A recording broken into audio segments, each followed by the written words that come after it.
Yeah.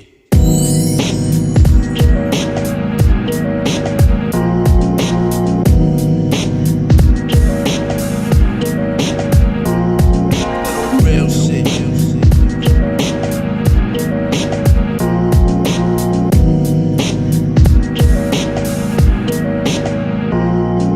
Es increíble ver todo lo que hoy redacto. Como una inspiración llega y crea un gran impacto. Y aunque de esta sociedad a veces me siento harto, me esconde en mi cuaderno y de mi mente yo la parto.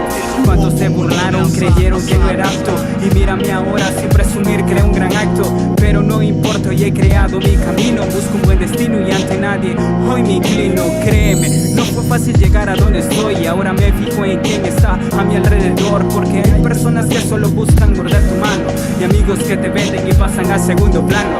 Estoy consciente de que nada en esta vida es fácil, y mando un rezo para los que ya no están en vida aquí. No soy muy religioso, pero lo respeto, y gracias a todo aquel que me enseñó en aquel gueto. No sé si llegue lejos o solo es el reflejo, la misión aumenta según cuanto avancemos. Sigo los consejos para llegar a viejo, y sé que algún día en sus oídos sonaremos.